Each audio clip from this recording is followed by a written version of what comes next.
Welcome everybody! Today on the Weekly Mac, we'll be having a chat with the best-selling American author Ruta Sepetys. Anna-Priscila Magriñà will be telling us some unexpected truths about flies. And how handy are you? Humberto González will be finishing up his lockdown reports with a video on do-it-yourself activities. This is the home edition of the Weekly Mac, your TV show in English, hosted by Marcela Topor. Hello and welcome to the last lockdown edition of the Weekly Mac, because next week we'll be going back to the studio. But today's show is still full of some very interesting things, like the supposed fact that Anna-Priscila Magriñà is so good at debunking. Hello, Anna-Priscila. Hi, Marcella. Good weather is all around us, and what comes with good weather? Flies. But I'm really prepared this time. Oh, and when we talk about houseflies, usually people think that they just live for 24 hours, but is that true? Do they just live for 24 hours? The answer, my friends, is no. Entomologists say they actually can live up to 25 days, to 15 to 25 days, and even some flies can live for 2 months. So you can become friends with a fly at home. And Anna-Priscila, they live almost everywhere, right? Though it's believed they come from Asia, nowadays they are everywhere. Well, not everywhere. They are not in the Antarctica and they are not in some islands. But usually, whenever there's a human, there's a fly around. So we can say that flies unite us all. I never thought I would ask you that, but tell me, what interesting features do flies have other than they're a bit gross, you know? I've been doing my research and I can tell you, for instance, flies live on a liquid diet. This is pretty comprehensible if we come to know that they actually don't have teeth. What they have is a really long tongue, and they just go around and suck their meals. So they do have a liquid diet. Other things, they can taste with their feet. That would be, well, I was going to say that would be a pretty cool feature for us, but I don't think it would actually be a cool feature. When they, I don't know, they go onto a garbage pile, they go onto our food, and they decide if they are going to eat that or not, just by like walking around. Yeah, very interesting. As if they had special powers. Right? Yeah. Well, you know, Anna-Priscila actually discovered as well something interesting about flies, which is that they keep on rubbing their hands or their limbs all the time, meaning that they are actually very clean. And grooming is one of their main activities. So they are, we're going to say that flies are epic groomers. Well, you say they are very clean. I'm not so sure about that, because another fact, a pretty nasty fact that I found out is that flies actually defecate a lot. They defecate every 4 or 5 minutes. Some scientists even say that they defecate every time they land onto something. But let's forget about this, because we are surrounded by flies and we don't want to think about that. And let me tell you 2 cool features that flies actually have. They can walk upside down, which is pretty cool, kind of a Spider-Man type of thing, and they can see behind them. I would love to have those 2 features, not the pooping one so much. And I know we always try to catch flies. I have this weapon with me, but it's really difficult to catch a fly because they have a really fast reaction time. A housefly's wing can beat up to 1,000 times per minute. So good luck catching a fly. That's right. Well, I didn't know any of these curious facts, Anna-Priscila. I think that's pretty amazing. We'll be looking at flies in a completely different light from now on. Thank you so much. Thank you so much. I'll see you next time, face to face, for yet another debunked myth. That's going to be lovely. Thank you. Bye-bye. Bye-bye. And it's time for our report. So far, Humberto has scrutinized every aspect of the lives of his friends under lockdown. He has decided to complete this series by asking them if they are good with their hands. So this is what Humberto and his friends can do with a few tools and enough time, of course. You know, it has been a nightmare trying to fix things on my own during the quarantine, y'all, because everybody has been closed. Have you tried to fix something at home on your own? I'm gonna show you. It's already broken for, I think, almost 2 months. What? Oh, That's the hose. And he was planning on repairing it. Your dad was planning it. So no, he's not repairing anything. Changing batteries of our clock, yeah. This is the only thing. But we did it well. Because we had also the time change from winter to summer time. Wow. Okay. Any new hobbies? A construction kit from a historical plane. I love Cool, it. man. It's really, really amazing. How long did it take? A month.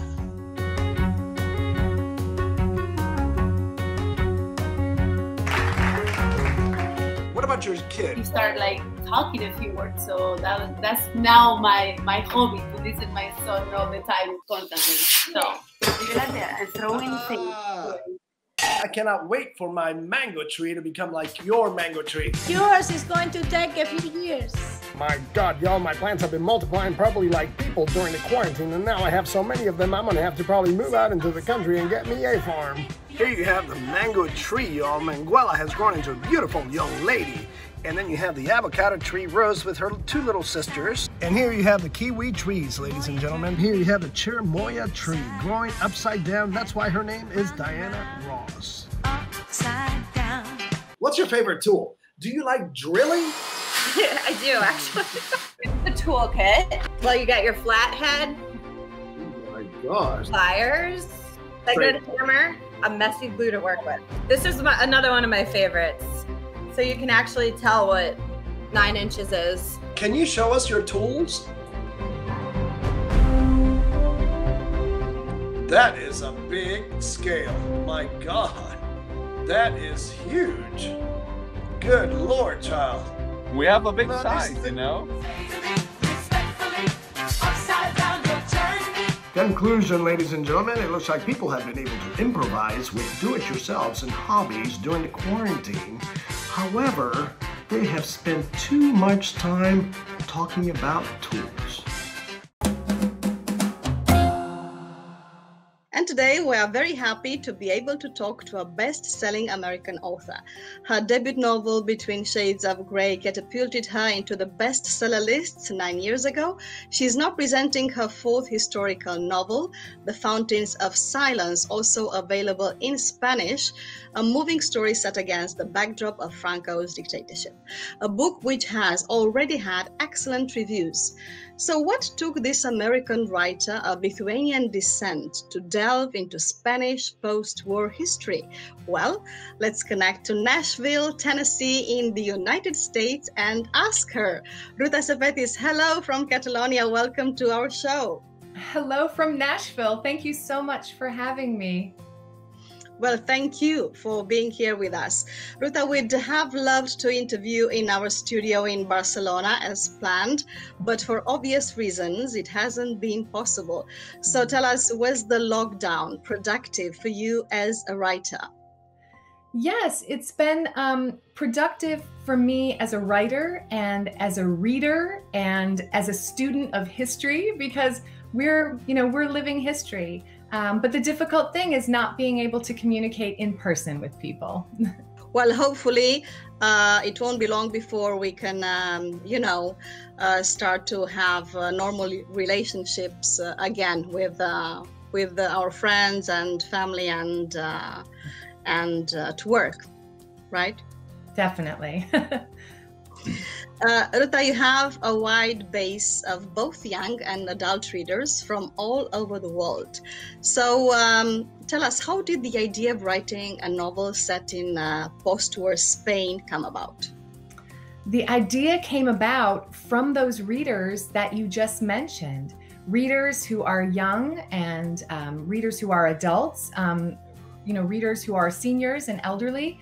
When I was on tour in Spain for my first novel that you mentioned, the people in Spain were so compassionate and full of so much empathy for the people that I had written about, these victims of communism and oppression. And their empathy and compassion, it made me want to ask about their own personal history. And many people told me, they said, "Oh, Ruta, it's too difficult to understand. We just can't explain it to an outsider." but I wanted to understand. I think that the better we understand one another's history and experience, that facilitates human understanding. So I set to work with a mission that I was going to try to research and understand this post-war period in Franco Spain. Just looking at your website, Ruta, we can already see that a great deal of research has gone into this book. How do you go about research for your books, and how long did it take you this time? It took me 7 years to research this, but I will say it took me 7 years because, again, my other books had threads of my personal family history. I could write those books from the inside out. But if I wanted to write about Spain, I am not Spanish. And I ask, what right do we have to history other than our own? So I had to write this novel from the outside in, an American in Spain. And I spent 7 years researching. I could have spent 7 more, probably should have spent 7 more. And I began with all of the nonfiction work that was available. Memoirs, testimonies. I had to work with translators to translate things for me. Books by well-known historians like Paul Preston. And so I started there first, then I came to Spain and I interviewed countless people and sat down with them and listened to their stories. And so the characters I created were sort of woven together by these wonderful people who were generous enough to spend time with me. Well, Ruta, I think it's very interesting what you said, that you decided to write the story from the outside as an American. Also, maybe because, as you said, we are maybe not allowed to understand any history other than our own. Well, I think that it's important that we research history other than our own. I think that's when we're at our best as human beings, when we listen. When we look through someone else's eyes and consider their heart, that gives us perspective. Instead of just reacting, if we're reflecting, if we're really thinking about it. And I was thinking of all those things and also wanted to give an accurate representation, an authentic representation of what it might be like for an American in Spain. And I have to say, some of the most fascinating and shocking research came from the US archives when I learned of the United States, what their initiatives and perspectives in Spain were at the time. And I had to include that in the novel. Your readers especially value the fact that you talk about a period in Spanish history which non-Spaniards know very little about. Why do you think that is the case? I think there's a number of reasons. I think that during the Franco period, the United States, we were doing business with Spain. The United States opened military bases in Spain so they could have a position against the Soviets during the Cold War. So I think for some outsiders, for some Americans, they understood that perhaps everything was okay and tourism was open and they could come, but they weren't seeing the other side of the story. Maybe I should say they weren't seeing the full story. They weren't seeing that some people suffered very terribly, not only during the Spanish Civil War, but in the post-war period. Ruta, you give a lot of importance to research, like you said, on the historical background, but where does the inspiration for your fictional characters come from? Well, I think self-indulgently and selfishly, I have a history that is not well understood throughout the world, that of Lithuanian people. I'm the daughter of a Lithuanian refugee. And for many years, when people met me, they would hear my name and say, "What are you?" And I would answer, "Oh, I'm Lithuanian." And there was just this blank look. It was sort of the end of the conversation. And so I'm motivated and inspired to give voice to people who didn't have a chance to tell their story. I'm motivated and inspired to share the history of underrepresented people and cultures, because I have a theory that when history remains in the shadows, the people who experience that history, maybe they feel misunderstood, or worse, maybe they feel that the world has forgotten them. And that's not the case. We just don't know their story. And so I'm so inspired to find these stories and bring the history out of the dark. Yeah, indeed, I think that's a great point. Let's talk about your debut novel, Between Shades of Grey. It was intended as a young adult novel inspired by the story of your own family. And now 4 books later, what feedback are you getting about the age of your readers? Thank you for asking this question because it's important to me. I am considered a crossover novelist because my books are read by young people and also by adults. But the feedback that I get is that it's generally the young people who are sharing my books with their parents and with their grandparents.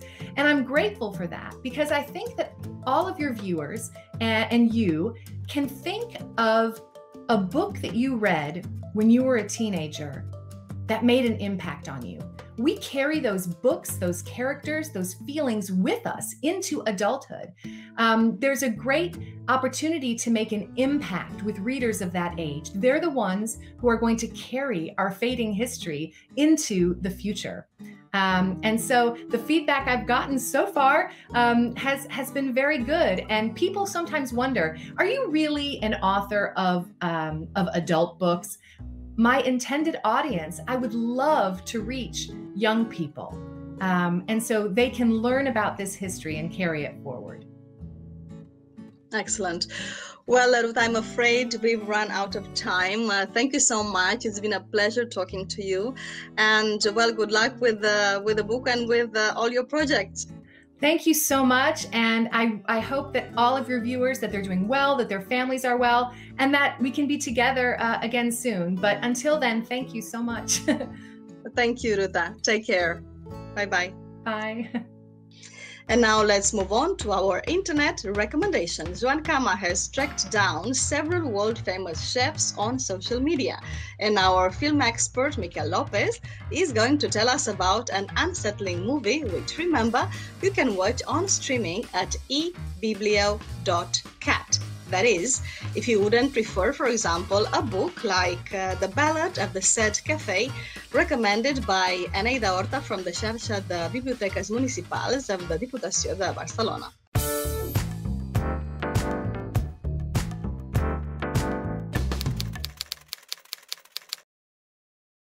The Ballad of the Sad Café is a book that compiles the novella with the same title and also 6 short stories.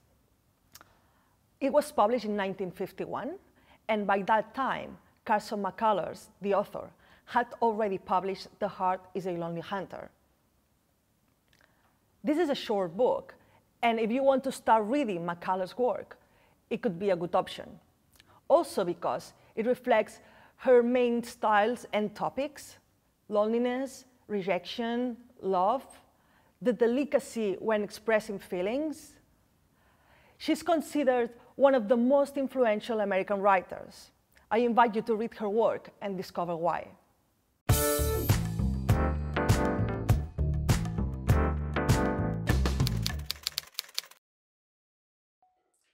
Are you afraid of the unknown? What would you do if a strange being is in your backyard? And let's suppose this strange being is an extraterrestrial. And I don't mean E.T. Go Home. I mean an evil one. M. Night Shyamalan directs Signs, the story of a farmer, Mel Gibson, his children, and his brother, Joaquin Phoenix, who discover strange crop circles in their cornfield. And then something or someone stalking the house. You'll see echoes of Alfred Hitchcock and Steven Spielberg in this disturbing movie full of long shadows in the dark.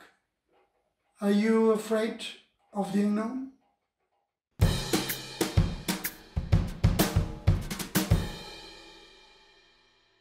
The coronavirus lockdown has seen many shoppers head to the supermarket in a rush to stock up on supplies. Many people have been spending their time improving their cooking skills. For that, today we are bringing you some tips given by Michelin awarded chefs who shared some of their secrets on the internet.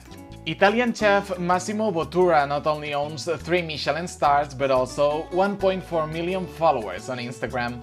Bottura started sharing his nightly cooking expeditions with his followers at 8 p.m. every day. Now you can improve your pasta al pomodoro or your green curry with a little help from Bottura. Eccoci qua, the super broccoli on top of this beautiful, it's like a camouflage green, you know, all these different shape of green. Gordon Ramsay is probably one of the most popular chefs globally. His signature restaurant in Chelsea, London, has held 3 Michelin stars since 2001.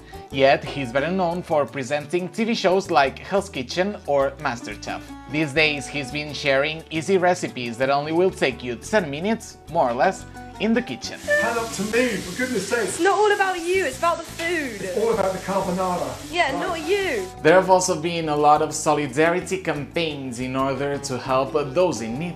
Actually, a New York chef turned his Michelin 3-star restaurant into a charity kitchen.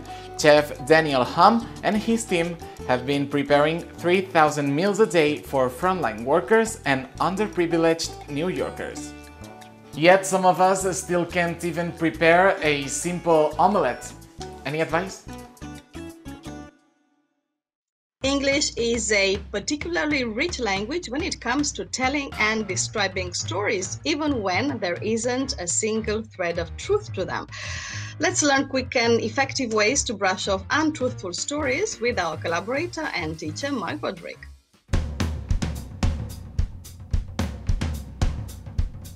So, what's up?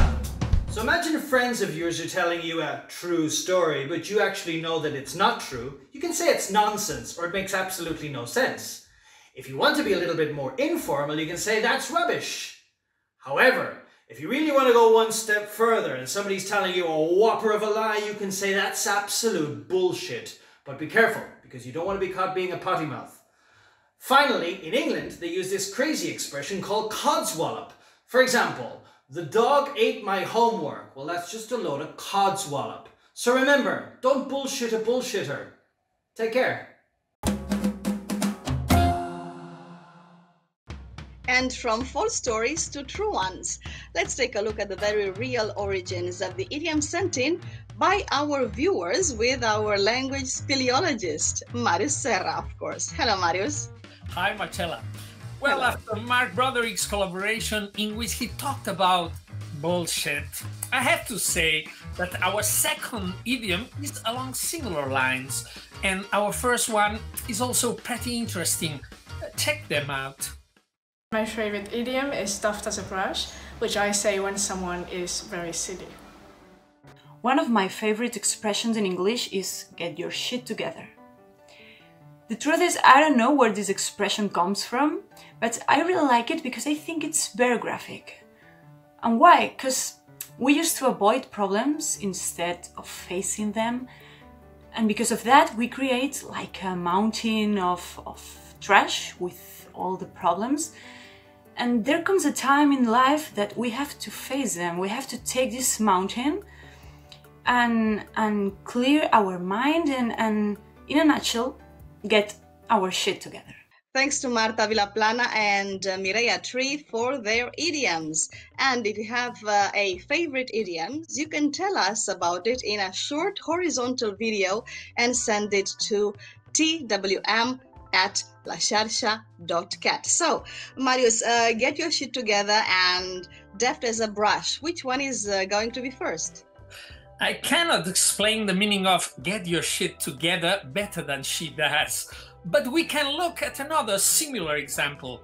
Talking about shit is always dangerous because when the shit hits the fan, everybody gets dirty. This graphic idiom alludes to the messy consequences brought about by a previously secret situation becoming public. It appears to have originated in the 1930s, and one of the earliest examples of it in print is in Norman Mailer's novel The Naked and the Dead, published in 1948. English has coined the arithmetic expression a four-letter word because many profane or swear words have 4 letters like shit or fuck, cunt, tits, schism, totars, damn, crap, hell, peace, wrong, wank. Okay, Marius, thank you, but I think we can all get the idea. Tell me, what about work? Isn't it a 4-letter word? No, I'm sorry. Work doesn't work as a 4-letter word, even if it's in a curse sometimes. But another 4-letter word could be daft, which means stupid. The idiom as daft as a brush is quite surprising. You could ask, are brushes daft? Not particularly, but the idiom seems to have developed from another comparison, as soft as a brush, and that brush being the tail of a fox.